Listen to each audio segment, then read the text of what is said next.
નમસ્કાર, આપ જોઈ રહ્યા છો નિર્ભય ન્યૂઝ અને હું છું આપની સાથે રિદ્ધિ. ગુજરાતની અંદર અત્યારે વરસાદી વાતાવરણ જોવા મળી રહ્યું છે. લગભગ સાર્વત્રિક મેઘમહેર છે ગુજરાતની અંદર થઈ રહી છે. હવે અત્યારે આજના દિવસ દરમિયાન કયા વિસ્તાર છે કે જ્યાં રેડ એલર્ટ સાથે અત્યંત ભારે વરસાદની આગાહી કરવામાં આવી છે? કારણ કે હજુ બધું ઘણા બધા જિલ્લા એવા છે કે જ્યાં જોઈએ એટલો વરસાદ નથી પડ્યો, તેમની પણ માહિતી મેળવી છે. મારી સાથે અત્યારે હવામાન નિષ્ણાંત પરેશ ગોસ્વામી જોડાયેલા છે. પરેશભાઈ, નિર્ભય ન્યૂઝમાં આપનું સ્વાગત છે. જી નમસ્કાર. પરેશભાઈ, આજના દિવસ દરમિયાન કયા એવા જિલ્લા છે કે જ્યાં રેડ એલર્ટ સાથે અત્યંત ભારે વરસાદની આગાહી કરવામાં આવી છે? આમ જોવા જઈએ તો રિદ્ધિબેન, આ સિસ્ટમ છે એ બંગાળની ખાડીની છે. એટલે બંગાળની ખાડી તો ચોક્કસથી સક્રિય છે. બેક ટુ બેક ત્યાં સિસ્ટમ બની રહી છે. એ સાથે અરબ સાગર પણ આ વર્ષે નોર્મલ કરતા થોડો વધારે સક્રિય જોવા મળી રહ્યું છે. ભલે અરબ સાગરની અંદર અત્યારે કોઈ મજબૂત સિસ્ટમ નથી બની રહી, પણ એ સક્રિય છે. જે બંગાળની ખાડીની સિસ્ટમો આવે છે એને ક્યાંક મદદરૂપ થાય છે. અને અરબ સાગર સક્રિય છે, જેને કારણે મોન્સૂન ઓફશોર ટ્રફ હોય છે એ પોઝિટિવ જોવા મળી રહ્યો છે. અને મોન્સૂન ઓફશોર ટ્રફ પોઝિટિવ એટલે સ્વાભાવિક રીતે દક્ષિણ ગુજરાત અને સૌરાષ્ટ્રની અંદર પણ વરસાદી ઝાપટાથી લઈ કોઈ સિસ્ટમ ન હોય ને તો પણ ઝાપટાથી લઈને મધ્યમ વરસાદ છે પડતો રહે, કેમ કે મોન્સૂન ઓફશોર ટ્રફ છે પણ વરસાદ આપવા માટે સક્ષમ હોય છે.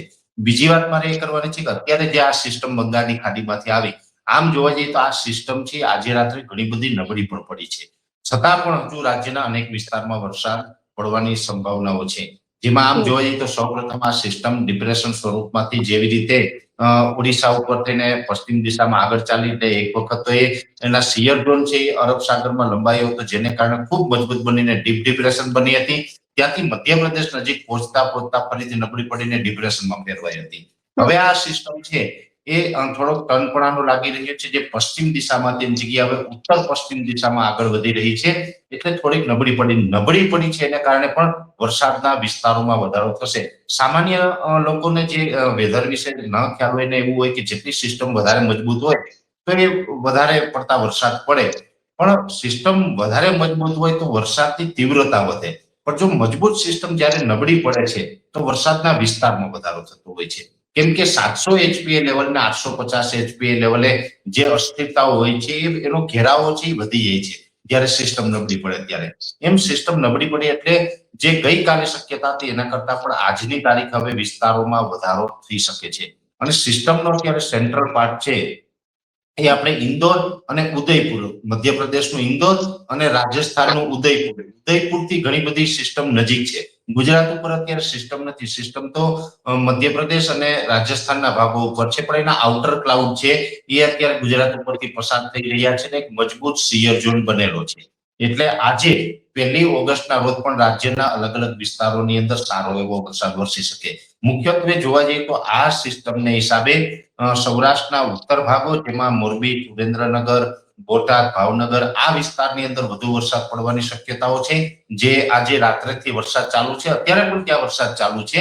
અને એવી જ રીતે હજુ પણ વરસાદ છે આજ અને આવતીકાલ 2 દિવસ સુધી ત્યાં વરસાદની તીવ્રતા છે વધુ જોવા મળશે. એ સાથે દક્ષિણ ગુજરાત, અને આમ પણ દક્ષિણ ગુજરાત તો આ વર્ષે શરૂઆતથી થોડુંક વધારે સ્ટ્રોંગ રહ્યું છે, ત્યાં વધુ વરસાદ નોંધાયા છે. તો એની અંદર પણ હજુ આવનારા 2 દિવસ સુધી ભારેથી અતિ ભારે વરસાદ, જેમાં આજે 1 ઓગસ્ટનો દિવસ છે અને આજની રાત એમાં દક્ષિણ ગુજરાતની અંદર તમામ વિસ્તાર ભરૂચ, અંકલેશ્વર, રાજપીપળા, સુરત, વલસાડ, નવસારી, વાપી આ તમામ વિસ્તારની અંદર ભારેથી અતિ ભારે વરસાદ વરસી શકે. ખાસ કરીને સુરત આમ બી દક્ષિણ ગુજરાતનું સૌથી મોટું સિટી છે અને ત્યાં પાણીનો નિકાલ છે ઝડપથી નથી થઈ શકતો. ગયા અઠવાડિયે પણ ત્યાં પરેશાનીનો સામનો લોકોએ કરવો પડ્યો અને આજે પણ ત્યાં થોડીક પરેશાનીનો સામનો કરવો પડે તેવી શક્યતાઓ છે. આવનારા 24 કલાક છે સુરત માટે થોડાક ડેન્જર ગણી શકાય. એવી જ રીતે મધ્ય ગુજરાતનું અમદાવાદમાં પણ ગયા અઠવાડિયે ખૂબ ભારે માત્રામાં વરસાદ પડ્યો. રસ્તાઓ બ્લોક થયા, નીચાણવાળા વિસ્તારમાં પાણી ભરાયું. આજે પણ અમદાવાદ અને અમદાવાદની આસપાસ આણંદ, નડિયાદ, ખેડા, વડોદરા આ તમામ વિસ્તારની અંદર સારા એવા વરસાદની સંભાવનાઓ છે. એટલે ચોક્કસથી એટલું કહી શકાય કે આ જે સિસ્ટમ છે વરસાદી સિસ્ટમ, એ સિસ્ટમ ધીમે ધીમે ઉત્તર પશ્ચિમ દિશામાં આગળ વધે ત્યાં સુધીમાં મધ્ય ગુજરાત, સૌરાષ્ટ્રના ઉત્તર ભાગો, દક્ષિણ ગુજરાત અને ઉત્તર ગુજરાતના ભાગો છે એ તમામ વિસ્તારને સારા વરસાદની અસર થશે. ઉત્તર ગુજરાતના પણ તમામ વિસ્તારમાં આજથી જે વરસાદની શરૂઆત થશે એમાં ઘણી જગ્યાએ ભારે વરસાદ પણ જોવા મળશે. મહત્વનું એ પણ છે કચ્છ જિલ્લો, તો કચ્છ જિલ્લામાં પણ સાર્વત્રિક આ રાઉન્ડમાં કચ્છ જિલ્લાને સારો એવો લાભ અત્યાર સુધી મળ્યો છે, અને હજુ 2 દિવસ દરમિયાન કચ્છ જિલ્લાને સાર્વત્રિક સારો એવો વરસાદનો રાઉન્ડ આવશે. એક પશ્ચિમ સૌરાષ્ટ્ર છે કે જે ચોમાસાની શરૂઆતથી થોડાક નબળા રહ્યા છે, અને એમાં પણ જે પશ્ચિમ સૌરાષ્ટ્રમાં ગયા રાઉન્ડની અંદર ગયા અઠવાડિયે જામનગર જિલ્લાને સારો એવો લાભ મળ્યો હતો. આજે પણ જામનગર જિલ્લાના ધ્રોલ, જોડિયા સહિતના ઘણા વિસ્તારમાં સારા એવા વરસાદની શરૂઆત પણ થઈ છે. ત્યાં બહુ ચિંતાનું કારણ નથી, પણ પોરબંદર અને દ્વારકા જિલ્લો છે એમાં થોડુંક હજુ પણ નબળું છે. આશા એવી છે કે પોરબંદર, દ્વારકા જિલ્લાની અંદર પણ આજે 1લી અને આવતીકાલે 2જી તારીખ દરમિયાન વરસાદનો લાભ મળશે. જોકે ગુજરાતના અન્ય જિલ્લાઓની સરખામણીએ પોરબંદર, દ્વારકાને વરસાદનું પ્રમાણ ઓછું ચોક્કસથી રહેશે આ રાઉન્ડમાં, પણ વરસાદનો લાભ મળશે એ ચોક્કસ દેખાઈ રહ્યું છે. એટલે એ પ્રકારે આમ જોવા જઈએ તો આજે 1લી તારીખ ને આવતીકાલે 2જી તારીખ, 2 દિવસ સુધી રાજ્યની અંદર સારો એવો વરસાદ નોંધાશે. 3જી ઓગસ્ટ અને 4થી ઓગસ્ટ આ 2 દિવસ આપણે હળવાથી સામાન્ય વરસાદ પડશે. વરસાદ 3જી તારીખે એકદમ બંધ નથી થવાનો, સિસ્ટમ ચોક્કસથી આપણાથી દૂર જશે, પણ 700 એચપીએ લેવલનો જે ભેજ હોય સાથે મોન્સૂન ઓફશોર ટ્રફ છે એ પોઝિટિવ છે, એટલે આ બંનેને વરસાદનો લાભ, બંને પરિબળોને કારણે ગુજરાતને વરસાદનો લાભ છે 3જી અને 4થી તારીખ દરમિયાન પણ મળવાનો છે. 5 તારીખથી આપણે સંપૂર્ણપણે આ સિસ્ટમમાંથી મુક્ત થશું. હવે સંપૂર્ણપણે મુક્ત થશું, પણ હજુ પણ હું આપને એક ઉલ્લેખ એ કરું છું, આમ ચિંતાનું બહુ કારણ નથી લાગતું. ગુજરાતનું ચોમાસું છે, નિર્ભય ન્યૂઝના માધ્યમથી અમે એપ્રિલ મહિનો હોય, મે મહિનો હોય ત્યારે અનેક વખત એક ઉલ્લેખ કર્યો હતો કે આ વર્ષે અલ્નીનો સક્રિય થવાની શક્યતાઓ તો પહેલેથી જોવા મળી રહી હતી. એ મુજબ અત્યારે અલ્નીનો સક્રિય પણ થયો છે, અને એમાં પણ હવે તો સ્ટ્રોંગ બની રહ્યું છે.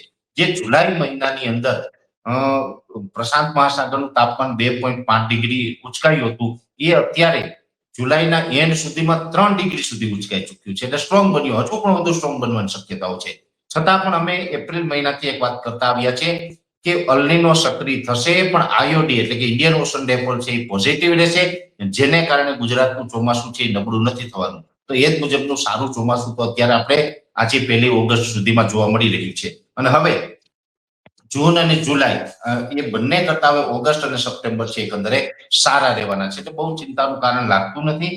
વરસાદ છે અત્યારે જે સિસ્ટમ સક્રિય છે એ 2 દિવસ સુધી આપણે સારા વરસાદના રૂપમાં અસર પણ કરશે. ઉત્તર ગુજરાતમાં પણ ભારે વરસાદની શક્યતાઓ છે હજુ 2 દિવસ.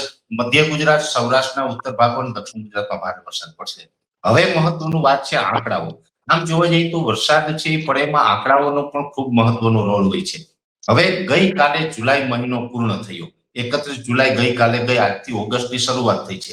ગઈકાલ સુધીમાં જે વરસાદના આંકડાઓ છે રિદ્ધિબેન, એટલે 15 ઓગસ્ટથી જે ગુજરાતનું ચોમાસું ચાલુ થાય 15 ઓક્ટોબર સુધી, 15 જૂનથી ચાલુ થાય 15 ઓક્ટોબર સુધી ચાલતું હોય.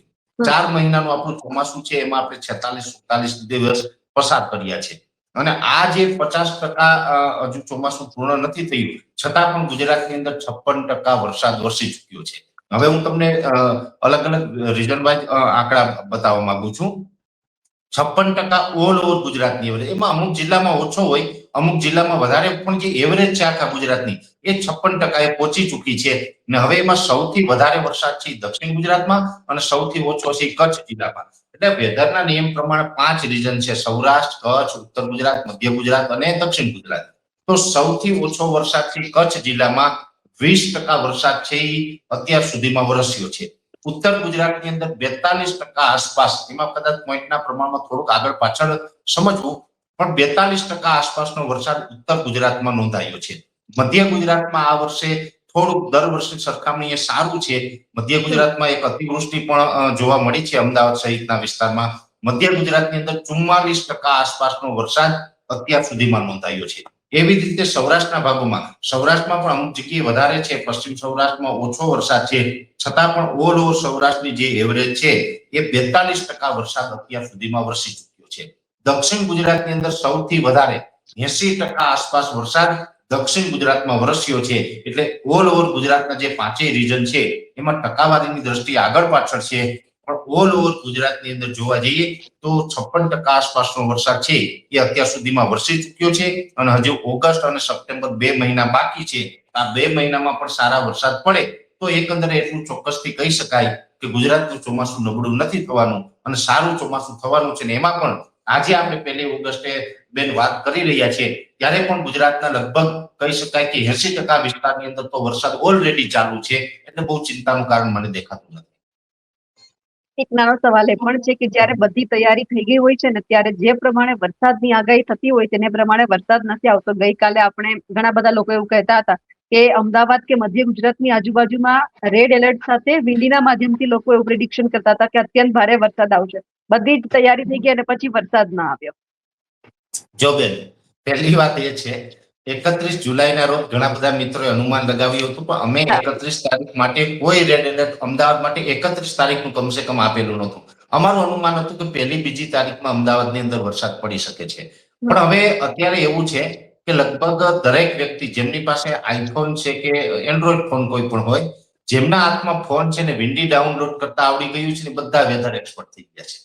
પણ એમને એ ખબર નથી કે માત્ર વિન્ડીની અંદર બતાવે એ બધું હોતું નથી. એમાંથી તમને રેડ બતાવે તમને બહુ વરસાદ પડી જશે, પણ એ એક કહી શકાય કે એક ઇમેજ છે એ વિન્ડીની અંદર.